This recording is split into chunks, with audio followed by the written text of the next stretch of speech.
నేను పోతాను అన్నయ్య, నేను పోతాను, నాకు ఇది వద్దు అన్నయ్య, నేను పోతాను అన్నయ్య. దిగడానికి ఉండదు అన్న, దిగడానికి కావద్దు, ఇంకా ఫోటో దిగడానికి లోపలికి ఎవడ వస్తాడు బాబు, అవ్వదు ఇంకా. నేను పారిపోతున్నా సినిమా చూసి వచ్చి. హోలా మెంతెస్ దెల్ సీనే welcome to our channel the real homies and this is your narrator Jeevi. So ఇప్పుడే టాక్సిక్ మూవీ చూడడం జరిగింది అనమాట. సో మీకు ఏం చెప్పాలనుకుంటున్నానంటే, అసలు థియేటర్ పక్కలకు కూడా వెళ్ళకండి. ఒకవేళ టికెట్లు బుక్ చేసినా సరే క్యాన్సిల్ చేసేయండి. ఎందుకంటే మీకు పిచ్చ లేస్తుంది, పిచ్చ మామూలు పిచ్చ కాదు, అంతా ఇంత కాదు, అసలు మెంటల్ వచ్చేస్తుంది. ఒరే ఏం సినిమారా అది, లిటరలీ అసలు ఈ సినిమా offers you nothing but a headache, అది మాత్రం బాగా ఆఫర్ చేస్తుంది. ఇంకా డీటెయిల్గా మాట్లాడేసుకుందాం. So let's begin the show.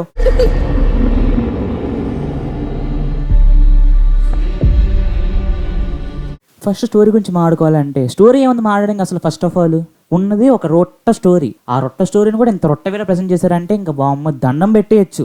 Basically ఈ సినిమాకి రివ్యూ ఇద్దాం అనుకున్నా ఫస్ట్లో, బట్ సినిమా కంప్లీట్ అయ్యాక ర్యాంట్ వేసేద్దాం అనిపించింది. సో అసలు మామూలు అంటే మామూలు టార్చర్గా ఉంటుంది సినిమా. బేసికల్లీ సినిమాలో పాజిటివ్స్ ఏమైనా ఉన్నాయి అని అంటే మాత్రం ఒక యష్ గారి ప్రెజెన్స్ అండ్ కేఆర్ అద్వాని మాత్రం కొంతసేపు అలా వచ్చి మెరుస్తూ ఉంటుంది.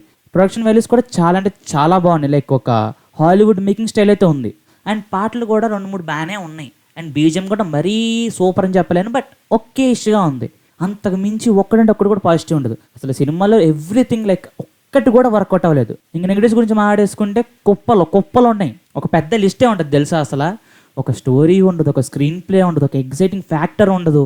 అమ్మా అసలు ఏమీ ఉండదు ఈ సినిమాలో. అసలు ఈ సినిమా బయటికి రావడం అనేది ఒక అచీవ్మెంట్ తెలుసా. అసలు ఎడిటింగ్ టేబుల్లో ఎడిటర్కి పిచ్చలేసి ఉంటుంది ఈ సినిమా చూశాక.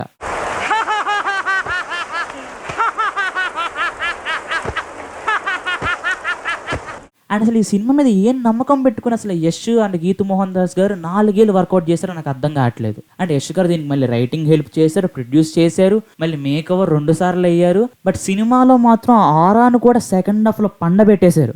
అసలు ఈ సినిమా నేను స్టార్టింగ్ నుంచి తక్కువ అంచనా వేస్తూనే వచ్చా. టీజర్ రిలీజ్ అయినప్పుడు హిట్ అయితే హిట్ అవుతుంది, లేదంటే షెడ్కి వెళ్ళిపోద్ది అనుకున్నా. అండ్ ట్రైలర్ చూసాక పక్కా షెడ్గా అనుకున్నా. అండ్ సినిమాకి వచ్చాక చూస్తున్నంతసేపు ఫస్ట్ హాఫ్ అంతా వేసుకోవడమే సరిపోయింది. లిటరల్లీ అసలు అలా ఏం చేయరు. సినిమా ఫస్ట్ హాఫ్లో ఏమీ ఉండదు. కొంచెంసేపు ఫైట్ చేస్తాడు, కొంచెంసేపు అటు వెళ్ళి తట్టేస్తాడు.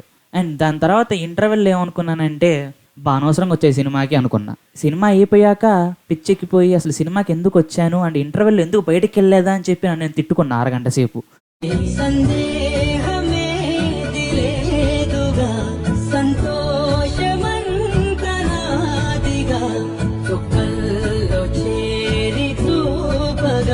సో అందుకని మీకు రివ్యూ కొద్దిగా లేట్ అవుతుంది. లిటరల్లీ నాతో పాటు కూర్చున్న థియేటర్లో అందరూ సగం మంది వాకౌట్, ఇంకో సగం మంది జోకులు వేస్తున్నారు. బట్ అవి కూడా పేలట్లేదు, ఎందుకంటే అంత పొజిషన్లో ఉన్నారు. ఒక్కొక్కరు ఏం ఆడతారు కూడా అర్థం కావట్లేదు, ఇంక్లూడింగ్ మీ. ప్రశాంత్ నీల్ గారు ఎడిటింగ్ ప్యాటర్న్ అండ్ పాయింట్స్ ఉంటాయి కదా, సో ఆ పాయింట్స్ని బట్టి సినిమా తీసినట్టు ఉంటుంది. బట్ ప్రశాంత్ నీల్ గారు తీయకపోతే ఎలా ఉంటుందో అంత చెత్తగా ఉంది. సో మీకు ఇంకా అర్థమైంది అనుకుంటా. అసలు లిటరల్లీ గేట్లు తీయండి అని చెప్పి సెకండ్ హాఫ్లో అరుచుకున్నానండి, తీయలేదు వాళ్ళు.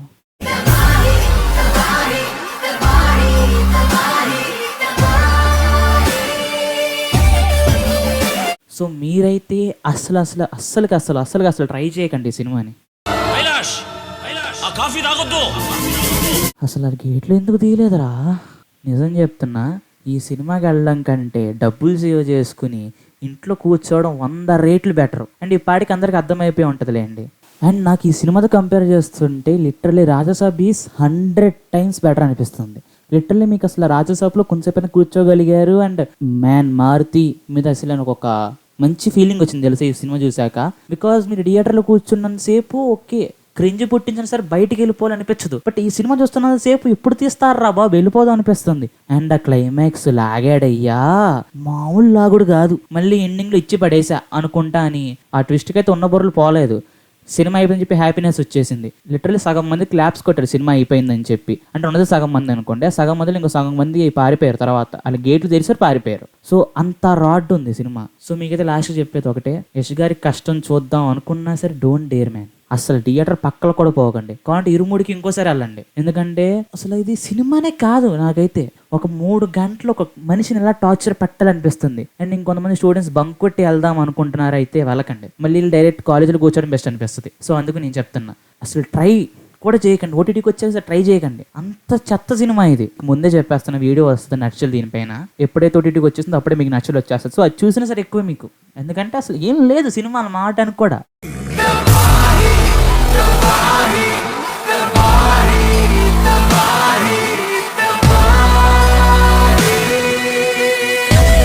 అండ్ ఇంకొంతమందికి నేను చెప్పాల్సింది ఏంటంటే, దీనికి ముందు వచ్చిన లైక్ టాక్సిక్కి ముందు వచ్చిన మూవీస్ లైక్ ఇరుముడి ఆర్ఎల్స్ దాని ముందు ఇంకేం సినిమాలు వచ్చినా సరే దానికి ఎందుకు రివ్యూ ఇవ్వలేదు అని దీనికి ఎందుకు ఇచ్చారా అంటే, బేసికల్లీ మేము స్టూడెంట్స్ అనమాట. సో మేము సినిమాకి వెళ్ళి లేట్ అవ్వచ్చు, లైక్ టైమింగ్స్ సూట్ అవ్వక అలాగా. సో అందుకని చెప్పి మేము ఖాళీ అయిన రోజు లైక్ ఈరోజు హాలిడే కాబట్టి ఫస్ట్ డే వెళ్ళగలిగాం. సో అది అండర్స్టాండ్ చేసుకోండి. And Irumudi is way way way much better than this. అంటే నేను కంపారిజన్ ఏం పెట్టట్లేదు, బట్ మీ టైం అనేది ఫుల్ఫిల్ చేసింది మాత్రం ఇరుముడే నాకైతే. సో అందుకని చెప్పి నేనేమి హేట్ స్ప్రెడ్ చేద్దామని కాదు, నేను ఫీల్ ఇన్ టార్చర్. సో మీరు ఫీల్ అవ్వకూడదు, థియేటర్కి వెళ్ళి తల పట్టుకోకూడదు అని చెప్పి చెప్తున్నా.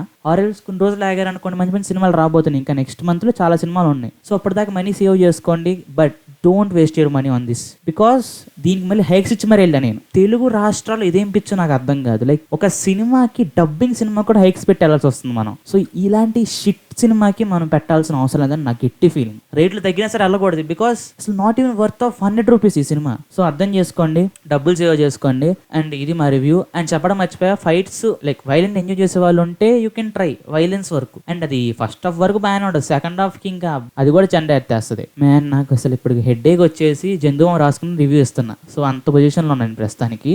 సో ఇది ఇవాళ మా రివ్యూ. మీకు నచ్చింది అనుకుంటున్నా. అండ్ మీరు కానీ సినిమా చూస్తుంటే అనిపించిందో కామెంట్ చేయండి, అంటే బతుకుంటే కామెంట్ చేయండి. నాలాగా 7th ఏలుంటే sorry for you and sorry for me also. So మీకు నచ్చిందంటే లైక్ చేయండి, మీ ఫ్రెండ్స్కి షేర్ చేయండి. షేర్ చేసినా చేయకపోయినా పర్లేదు, బట్ ఈ సినిమాకి మాత్రం వెళ్ళొద్దని చెప్పండి. సో మీకు మా రివ్యూగా నచ్చిందంటే రీల్ హోమీస్ ఛానల్ సబ్స్క్రైబ్ చేసి పెట్టుకోండి. మరికొన్ని ఫాస్ట్ రివ్యూస్ అయితే వచ్చేస్తూ ఉంటాం మీ ముందుకి కుదిరినంత వరకు. అండ్ మా ఛానల్లో ముందు వీడియోస్ కూడా చెక్ చేయండి, చాలా బాగుంటాయి. సో సబ్స్క్రైబ్ చేసుకున్నామంటే పక్కన బెల్ ఐకాన్ ఆల్లో పెట్టేసుకోండి.